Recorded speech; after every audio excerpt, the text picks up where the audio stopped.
सिया राम मैं सब जग जानी, हरऊ नाथ मम संकट भारी। जय सिया राम जय जय सिया राम, जय सिया राम जय जय सिया राम। डॉक्टर बालादत्त। मित्रों, पिछले वीडियो में मैंने आपको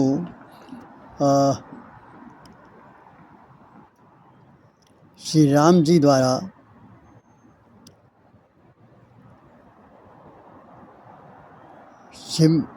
रामेश्वरम में शिवलिंग स्थापित करने की बात कही थी और मंदोदरी का रावण को समझाने की बात करी थी। आज मैं आपको इससे आगे की बात प्रस्तुत करूँगा।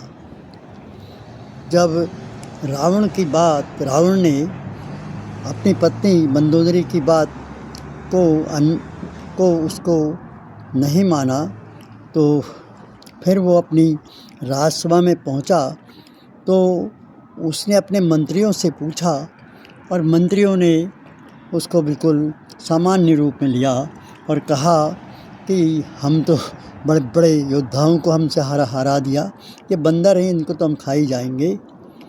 तो इससे हमको शिक्षा मिलती है कि यदि मंत्री, गुरु और वैद्य अपने स्वामी के डर के मारे या उसकी प्रशंसा करने के लिए अपने धर्म का निर्वाह नहीं करता है, तो तीनों चीज़ें धर्म, राज्य और ज्ञान, ये तीनों ही पतन की ओर चले जाते हैं। धर्म,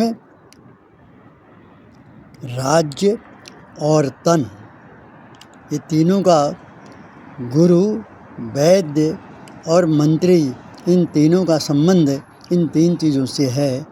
इससे इन तीन चीज़ों को नुकसान पहुंचता है। आगे रावण बड़े गौरव के साथ अपने राज दरबार में फिर बैठा। उतने में ही विभीषण महाराज, जो उनके मंत्री थे, वो भी आए और उन्होंने रावण को साष्टांग प्रणाम किया। और जब उनको बोलने का अवसर मिला तो उनने कहा कि भाई को बहुत कुछ समझाने की बात करी। उन्होंने कहा कि संसार में केवल एक ही पत्नी की बात कही जाती है और जो भी दूसरी, इसलिए आपको सीता जी को तो ऐसे ही चंद की चौथ की भांति त्याग देना चाहिए, उसको उसके पति के पास पहुंचा देना चाहिए। तो इसका समर्थन दशानन के जो मंत्री थे, उन्होंने बड़ी उसका समर्थन किया और कहा कि ये आपका छोटा भाई विभीषण जो है, ये नीति विभूषण है और ये नीति की बात कर रहा है। लेकिन रावण था, वो तो दंभी था, अहंकारी था। इसलिए उसने कहा भाई दोनों को यहाँ से कोई हटाओ। तब तक वो तो अपने महामंत्री थे, वो तो अपने घर चले गए। लेकिन विभीषण ने फिर प्रयास किया और उन्हें बहुत समझाने की कोशिश की कि कुमति और सुमति का विश्लेषण किया।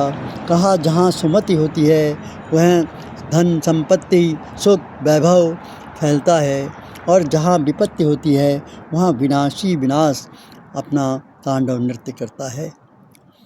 पर रावण की समझ में आ ही नहीं रहा था और उन्होंने तो साफ स्पष्ट कहा कि तुम जो है कुमति के बस में आ गए हो और कुमति के कारण अहंकार हो गया है, इसलिए तुम असली वास्तविकता को नहीं समझ पा रहे हो। इसके बाद उन्होंने फिर कोशिश की और बहुत समझाया कि आपका हित तो सीता जी को उनके पति राम के पास भेजने में ही है। और जब ये बात कही तो रावण क्रोधित हो गया और कहने लगा कि तुम्हें तो तपस्वियों से हम खाते पीते तुम मारे हो और गुण तुम उन तपस्वियों के गा रहे हो, इसलिए तुम्हें वही अच्छे लगते हैं तो तुम उनके पास ही चले जाओ। और इस तरह से उसको उन्होंने अपनी लात से प्रहार किया और विभीषण ने उनकी लात को भी बड़े आदर के साथ सहन किया। और उनको जाते जाते जब उनको इस तरह की स्थिति जाते जाते भी हो कह गए कि भाई भले ही आपने मुझे मारा है और आप मेरे बड़े भाई हैं, इसमें कोई बुराई नहीं है। बड़ा भाई अपने छोटे भाई को समझाने के लिए या कुछ करने के लिए मार सकता है, मैं इसमें कोई बुराई नहीं समझता हूँ। फिर भी मैं जाते समय भी आपको कहते भी जा रहा हूँ कि राम के बिना तुम्हारा हित कहीं भी नहीं होगा। यदि तुम सीता जी को नहीं दोगे, वापस नहीं करोगे, तो तुम्हारे को बड़ी क्षति होगी। और इस तरह कहते कहते वो अपने मंत्रियों समेत सीधे अपने श्री राम जी की ओर समुद्र के पार जाने के लिए रवाना प्रस्तुत हुए। और चलते चलते वो अपने मन ही मन में सोच रहे हैं कि आज तो मेरा यह सौभाग्य होगा कि मुझे राम जी के दर्शन होंगे, उन चरणों के दर्शन होंगे जिनकी पादुकाओं को भरत जी ने अपनी राजगद्दी पर बिठाकर राज्य किया था। और बहुत सारे विशेषण उन्होंने गाए। और करते करते वो समुद्र के पार आ गए। और जब समुद्र के पार आए और इधर विचरण करने लगे तो श्री राम के सैनिकों ने देखा ये कोई लंकावासी आए हुए हैं और लगता है ये दशानन के छोटे भाई विभीषण हैं। तो इसकी सूचना उन्होंने सुग्रीव को दी और सुग्रीव ने और रामचंद्र से पूछा कि ये हमारे यहाँ आया है और इसका क्या करना। क्या मेरी राय तो यह है कि ये राक्षसों की माया जानी नहीं जाती है। हो सकता है ये हमारी भेद लेने आया हो, हमारी सेना का निरीक्षण करने आया हो, इसलिए मैं सोचता हूँ इनको पकड़ लिया जाए। लेकिन श्री राम ने जो उत्तर दिया वो बहुत ही समयानुकूल था, नीति अनुकूल था।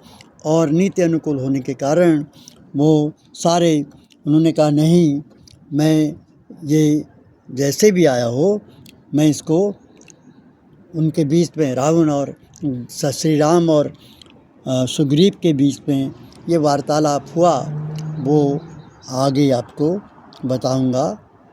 क्रमशः धन्यवाद।